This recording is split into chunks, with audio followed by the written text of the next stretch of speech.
ESPN really wants this, because if they can take the college football playoff from 4 to 12 and 2 extra years on the current deal, they're going to do it.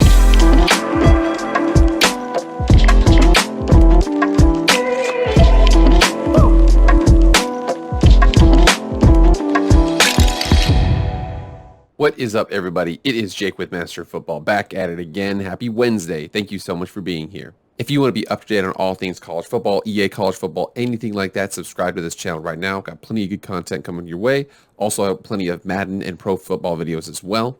Remember, please hit that red subscribe button. Helps out the channel a lot. It's free to you. Doesn't cost you anything except for being up to date on everything EA college football. Plenty of college football videos. Like I said, pro and Madden videos as well. Hit the red subscribe button. Hit the like button. Comment, anything like that drives engagement. I really appreciate it. Without further ado, let's get into the video.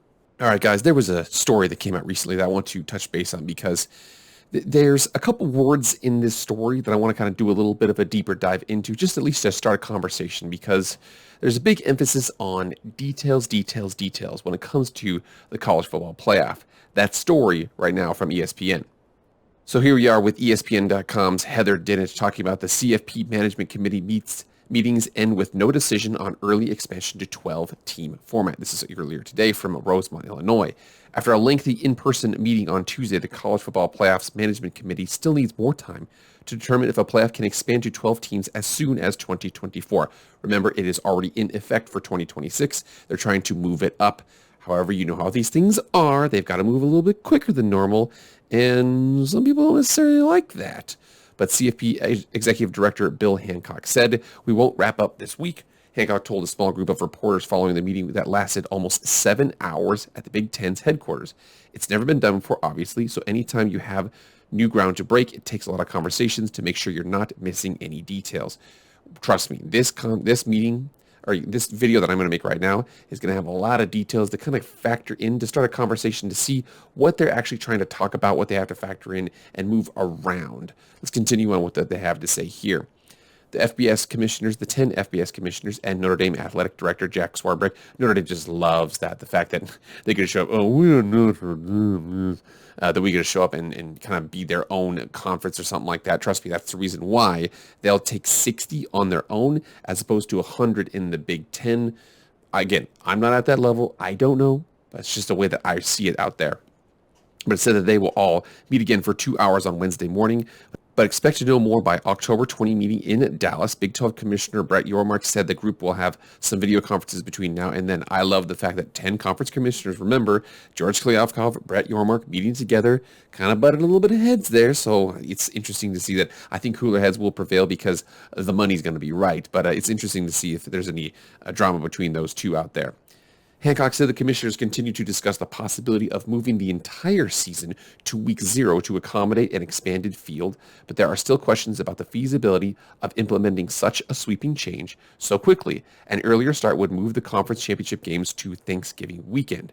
I think most people view that as a future item, a long-term item, he said. I don't want to foreclose anything, but that's my answer. And again, I really want to, what we're going to do is we're going to look at a couple of precedents before to kind of see what has happened here, what that would actually look like, how much time you have to need to hit a certain objectives, and we're going to go into the calendar just to kind of see what that would look like. But again, let's finish this article first, and then we're going to get into all those details later on. Tuesday was Management Committee's second in-person meeting this month after the 11 presidents and chancellors who comprised the CFP's Board of Governors voted unanimously on September 2nd to expand the playoff to 12 teams in 2026, if not sooner. So remember, by most 2026, if not sooner. Hancock said the commissioners are continuing to discuss revenue shares and ticket allocating for first-round games, and they need to see if hotels and convention centers in the host cities can accommodate an expanded field earlier. I'm telling you right now, there's zillions of... Hey, hotels? Yeah, zillions of dollars are coming your way. Can you handle it? Well, I don't know. I think they'll get around to it. Okay, I'm telling you right now, if it's a college football playoff game, they will adapt. They will find a way. The CFP already announced Atlanta will host the national championship game in January of 2025, followed by Miami in 2026. Hancock said conversations with Atlanta have been healthy, but they have some work to do because of other business in the community. It's harder, Hancock said of 2024. It will be more difficult because it happens first. They will also have to determine how the New Year's Six Bowls will handle the rotation, as the 4 quarterfinal games and the 2 semifinal games would be played in bowls. Remember, they're going to have those 4 bowls or the 6 bowls to the New Year's Six to revolve around, and then they've just basically created a new national championship game that they just call that. They would have to come to terms on a TV contract for the first round games. ESPN would retain control through the existing bowl and playoff deals of the quarterfinals, semis, and title game until the current contract expires following the 2025 season. So you can definitely tell that ESPN wants to move this up as soon as possible, because that means that 2024 and 2025, all of that extra revenue generated from this would be going to them exclusively.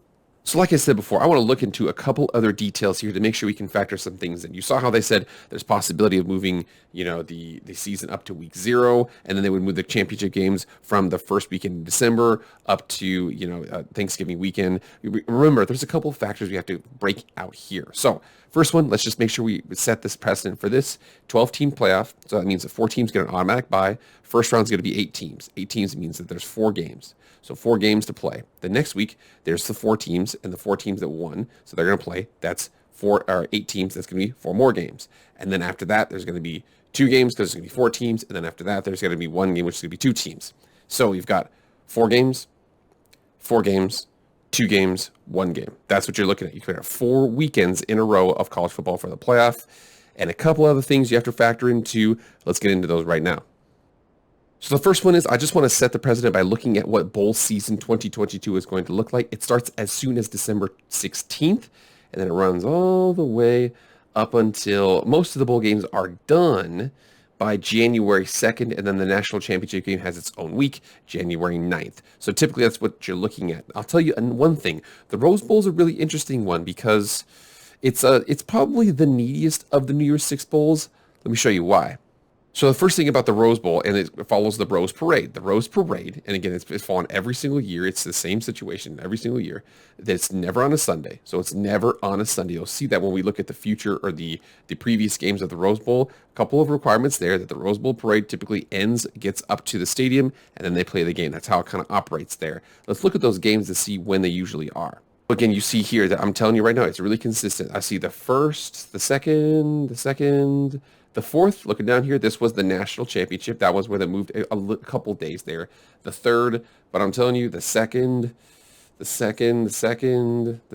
7 years. You see how that's because that's how it works every second. There's no Sundays here. I'm telling you, if you look through this whole thing. So that's the one requirement is the Rose Bowl might want more precedent or be like, we want to be the second to last or the conference semifinals, or not the conference semifinals, but the national championship semifinals, so that we can be alongside that Rose Parade. That's got an additional requirement there. Again, it is the granddaddy of them all. But I just want to make sure that that's one requirement that might be adjusted. So this will only really affect those New Year's Six, but maybe the Rose is probably like, I don't know, the West regional or something like that. I mean, at that point, you can't really get regional because whoever's winning is going. And then also to look at the national championship. So this is the CFP National Championship Games, what they usually look at. They're looking at here, they run as early as the 7th of January and as late as the 13th. So the 7th to 13th, that's typically the week you're kind of looking for when the national championship is going to exist. And then I want to make sure I set this precedent too. So we're looking here at what the beginning of the season is. So the beginning of the season, 0 week, the first games of the season are, so you see how there's no option below this. You can't go left here. Week 1, week 0 just means you can play a week before that. It actually just counts as an extended version of week 1. But you'll see here that all these games here, August 27th. So that could be the beginning of the season. And then last but not least here, we have the information about the conference championship games, where we have the first one here, which is Conference USA, which is on a Thursday, the 1st. And then Friday the 2nd is going to be Pac-12 and SEC. And then Saturday the 3rd, you see Big 12, MAC, Sun Belt, American, Mount West, ACC, and then the Big 10 ends us off. So that is how it kind of works there. December 1st to December 3rd is going to be the conference championship games. I'm going to factor into my adjustments here, having it be on Thanksgiving weekend and having it be on the 1st to the 3rd, just to kind of see what that looks like. I also think this is really important here too. Nationalletter.com. Remember, the football early signing window is the 21st, and I don't care what anybody says. Trust me, you and I both know that is going to factor into some of the timing around these certain things, because that was a big factor why a lot of teams got fired before that last week. Or not a lot of teams got fired. A lot of coaches got fired by their teams during that last week, just to make sure they gave their new coaches at least 2 weeks to go out there and hit the recruiting field. I'm telling you right now, this will factor in some ways. I might not be able to identify them, but I know it's an important date that's factoring around this kind of time period. So here we are in Google Calendar. Now, I know this is kind of goofy to kind of look at it like this, but remember here, let's go off a couple of the dates that we previously discussed. So the previous discussion was the fact that right here, August 27th, this is when the beginning of the season would happen. So we know there's a couple things that aren't changing. We're not going to get to the point to where there's more than 12 regular season games. Generally, it's 12 regular season games. The only difference between that is that if you play at Hawaii, because it is such a issue logistically to get out there, you are given the option to have a 13th game. But for most people, it's going to be 12 games. So let's look at this right here and kind of factor this out. So if we go with 0 week to Thanksgiving weekend, we're looking at 1. Then we have 2, 3, 4, 5, 6, 7, 8, 9, 10, 11, 12, 13. So that's 13 weeks there. And then 14, this would be when conference championship games were. So 14, so 13 would give you the option to have 12 games and then 1 bye week. Right now, a couple of teams have 2 bye weeks, but you'd move that up that way, and then it would be the conference championship games here during Thanksgiving weekend. I actually want to consider this. I think that you actually would be fine, because let's just say you do that. You move conference championship games up to the 26th, and then that leaves you the 3rd, the 10th, the 17th, 24th. So that's what, 1, 2, 3, 4, 5, and then 6. So that's 6 weeks to get 4 rounds of the playoffs going. I think that's more than enough time, in my personal opinion. Again, that might be what you want to do with buys and things like that, but I think that's more than enough time. Personally, what I think they should do is, I don't know if 0 weeks should be required. I actually, 0 week probably needs to be required, because if you require 0 week, then like I said, 1, 5, 6, 7, 8, 9, 10, 11, 12, 13. So that 13 and then 14, I'm telling you, I think they should do it like it is. Week 14 should be the last week of the regular season week. And then we see right here up until December 3rd, this is when the conference championship games would happen. And then you have 1, 2, 3, 4, and then 5 weeks to get 4 rounds of the playoffs going. I think that's more than enough time. Think about this right now. The conference championship games are decided between, some of them as late as the 26th are deciding as who's going to be hosting a game. So a lot of people are like, oh, the logistics, we don't know about this, we don't know about that. I'm telling you right now, schools and how slow that they operate. I'm telling you, universities, for some reason, it takes forever for them to schedule stuff. And it's probably just because chancellors and stuff are just kind of lazy, no offense.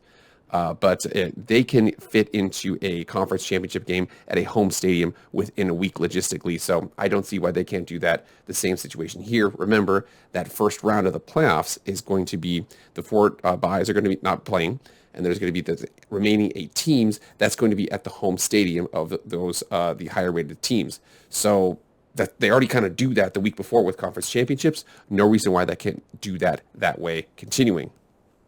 And then from here, there's a couple things here. So remember here that what you have to make sure of is you can't just have 4 games in a row. It'd be really cool to just have 4 games in a row on a day, 14 straight hours of football. What they would probably do with the conference championship games is they would probably do something like maybe like a Friday-Saturday combination, where they would have, the conference championship games would be here, and then there would be like 2 games on the 9th, 2 games on the 10th, so that's that first round, 2 games on the 16th, 2 games on the 17th, that's that second round, and then 1 game on the 23rd, 1 game on the 24th, that's that third round, that's the semifinals where only 4 teams are playing, have a week off, and then play, maybe not the 6th or the 7th, maybe move that to the 1st, or the something like that, I mean, that's just me, I don't know, but I know that there's a couple different factors here.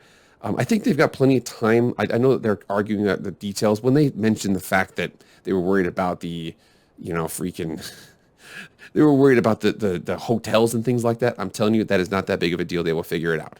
Really cool to kind of look at those details and see what they're talking about. But I'm telling you right now, I think they can do it. I also think that, like I said, ESPN really, really wants this, because if they can take the college football playoff from 4 to 12, in 2 extra years on the current deal, they're going to do it. That's just my opinion. I don't know if they're cooking the books, but I know they're watching the books. Guys, get in the comments right now. Let me know what you guys think. Let me also know what you guys would do, how you guys would adjust some things, what you guys would slot certain games, how you guys would adjust things like that, and everything like that. Let me know. All right, guys, that's it. Thank you so much for being here. Please like, share, comment, subscribe, do all that stuff. I appreciate it. I am going to bed. I'm real tired. I am out.